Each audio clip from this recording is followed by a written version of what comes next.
Looks like Christmas came early. Well, for the Guardians of the Galaxy at least. Good morning, good afternoon, or good evening, depending on when you're watching this.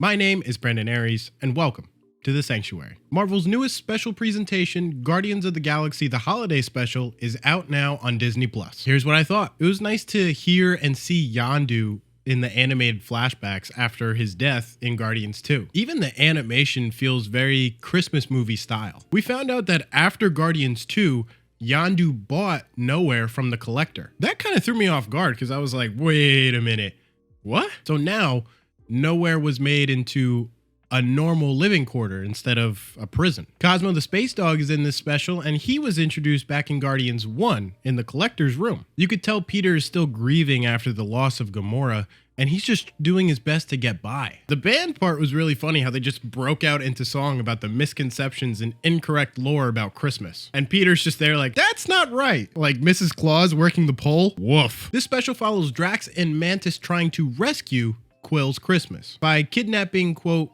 the legendary Kevin Bacon as a Christmas present.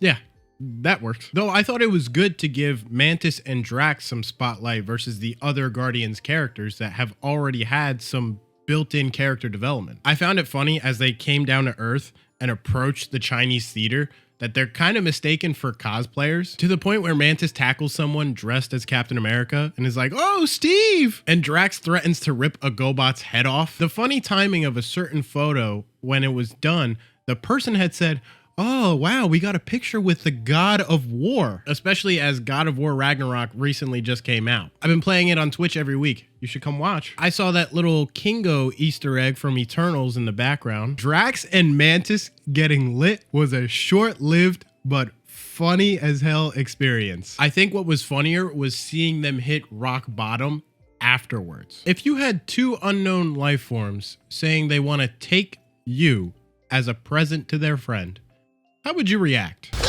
Same way as that? Yeah, I probably would too. And the way Mantis was jumping around the house, I'd probably run for my life too. I mean, also, Mantis can surprisingly throw hands. When they get back in the ship, there's just so much stuff from the Christmas castle. I was like, damn. I loved when they found out that Kevin Bacon is just an actor. They were talking about him saving a whole town by just dancing and how he defeated Jason Voorhees. And Kevin Bacon's just like, no, those are just characters that I played. They're not actually me. Both Mantis and Drax get disgusted by this fact. And Drax even calls Kevin Bacon repugnant.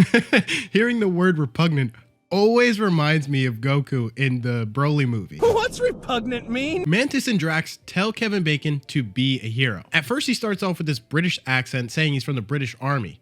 And then he calls himself Batman. And he's like, oh, I'm Bruce Wayne.